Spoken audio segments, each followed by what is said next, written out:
Art is an elusive specter. It can be harder to catch than SCP-682, harder to explain than SCP-055, and have as profound effects on our minds as SCP-035. It exists in our hearts and our brains. It's something we can both discover and impose. Paintings, sculptures, performance, music, film, photography, animation, game design, and so much more exists under its umbrella. Thomas Merton once said, "Art enables us to find ourselves and lose ourselves at the same time." And we here at SCP Explained are inclined to agree.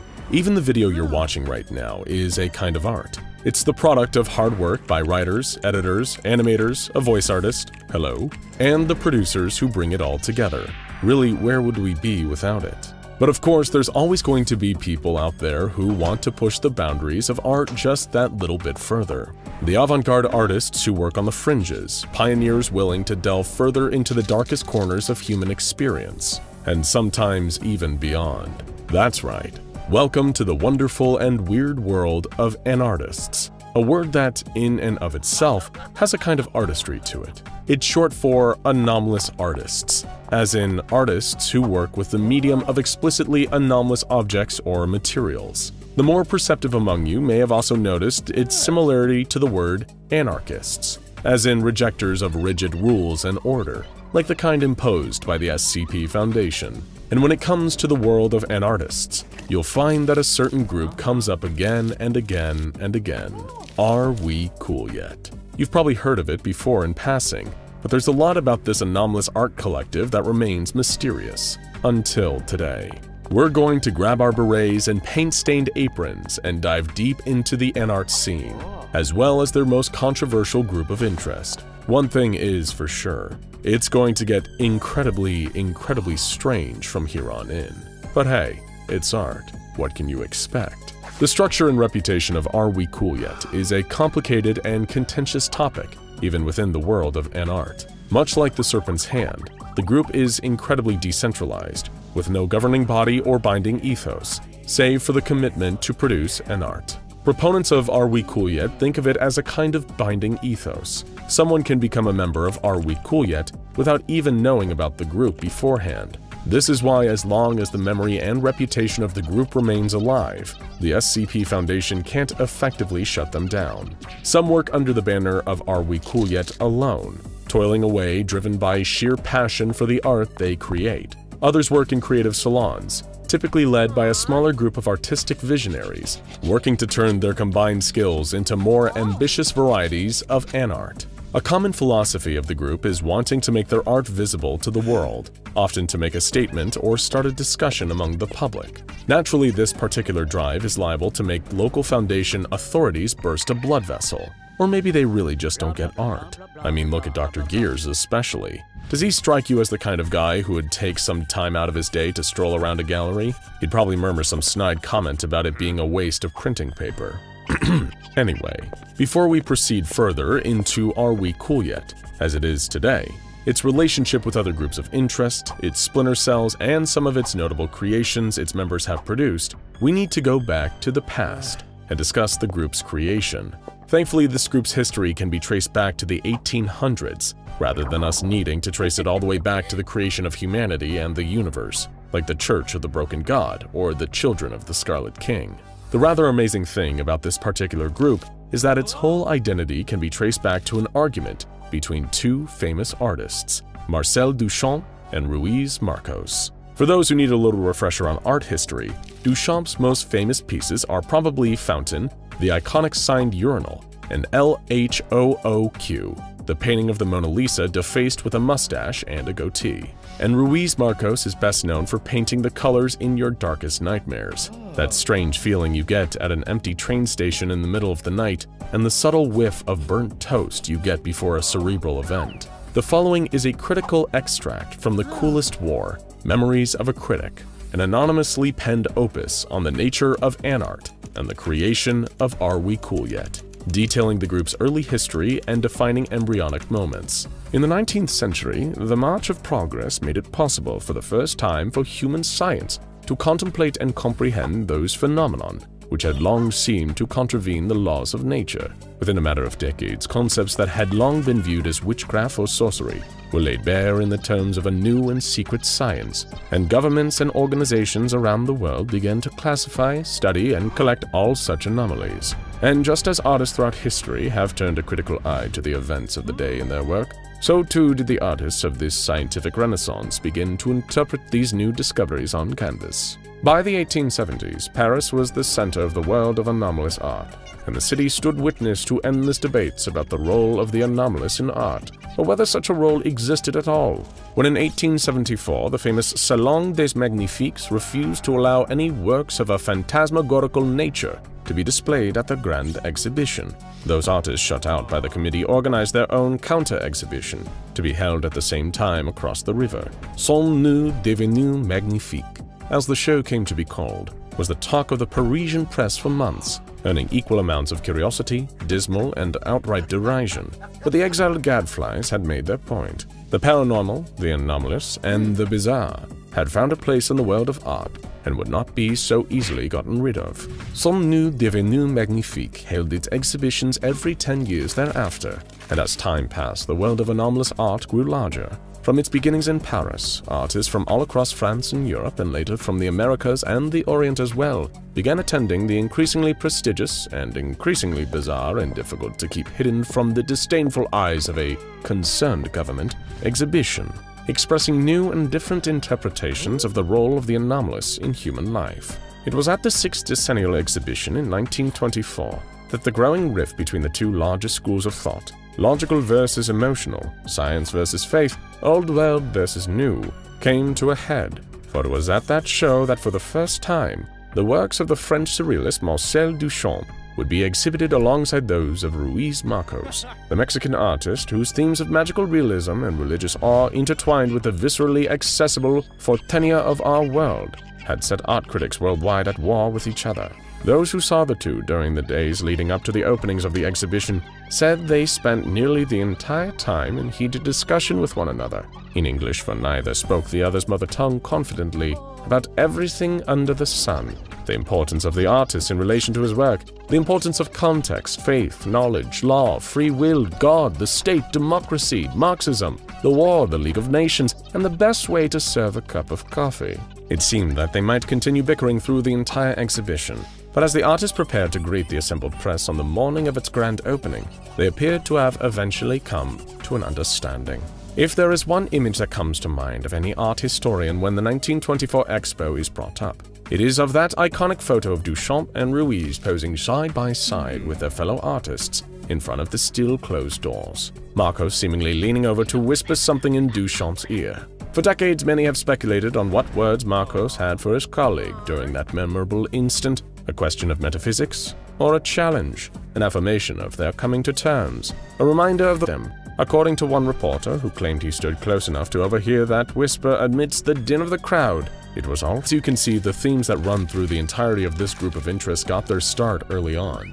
The leading ones are conflict and the desire to prove oneself, being a gathering and exhibition, Sommes-nous devenus magnifiques, which translates loosely to, have we become magnificent? An ironic jab about gatekeeping in the art world. To have one's art featured at Sommes-nous devenus magnifiques, held only once every 10 years, is the greatest honor for any artist that is a devotee of Are We Cool Yet and their practices. However, something that is like all creative spirits have a tendency to be highly individualistic, and some have bones to pick with the way that Are We Cool Yet operates. One notable splinter group broke away in 2013 to form a far smaller group of interests known as Game, with the fact that some of the art made by the members of Are We Cool Yet hurt people. Specifically, the founder of Gamers Against Weed, Jude Kriot, lost a friend to a dangerous piece of art at an Are We Cool Yet exhibition. The gamers also just found that Are We Cool Yet had a weirdly intense energy that seriously harshened their vibe, and as rating SCP-3108 the Nerfing Gun,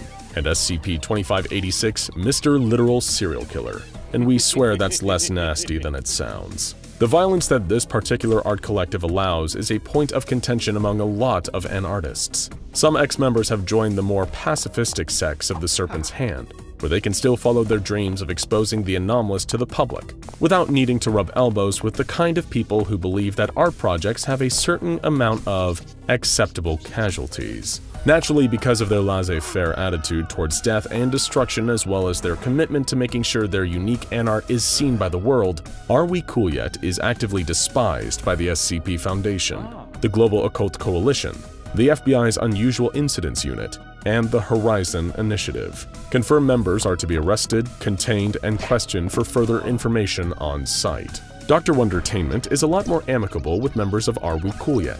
After all, a lot of artists aren't quite able to pay their bills on their passion projects alone. And as much as the starving artist is a romanticized concept, these people do still really need to eat. So there are definitely worse things as an aspiring artist can do than take up a part-time design job with the fine folks at the Dr. Wondertainment toy company. They utilize their inherent creativity and anomaly-making skills of these desperate artists to create their most delightfully devilish toys yet. And there's no shame in that. After all, Salvador Dali did some work with Disney and designed candy logos. We all have our side gigs. Members and cells of Are We Cool Yet have also documented links to some of the more powerful and dangerous group of interest out there. On the more mild side of this new spectrum, there's Hansarp, a German Dadaist and nihilist group that was formed by members of Are We Cool Yet, under the instructions of the Church of the Broken God affiliated leader, Boris Alderman. We may need to give a little extra context here. Dada, or Dadaism, to give a brief and highly reductive definition, is an early 20th century art movement formed in the wake of the horrors of World War I, which highly disapproved of war, violence, and nationalism. It sought to challenge the very boundaries of art and what could really be considered art in the first place. So naturally, it has a lot of common philosophical ground with the loose central ethos of the Are We Cool Yet movement. And nihilism is, in short, the belief in the lack of any inherent meaning in life. So it goes without saying that Hansarp are some pretty intense folks, but not nearly intense as Grand Karcist Ion or the Scarlet King, and cells of Are We Cool Yet have been associated with both the Sarkists and the Scarlet King worshippers. However, their relationship with some of the Sarkists they've dealt with have been frosty, to say the least. For example, in SCP-2714, an anomalous copy of The Adventures of Tintin graphic novel, members of Are We Cool Yet tricked a Sarkist into trapping one of his holy figures in the comic book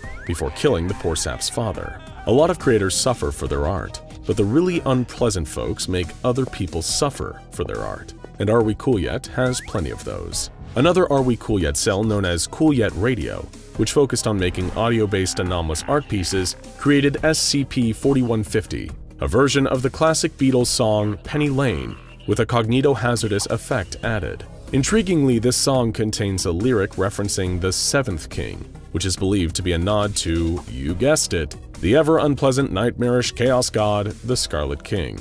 There are truly all kinds of members of Are We Cool Yet, covering an extremely wide spectrum of beliefs. But I think we've heard more than enough about the artists for now.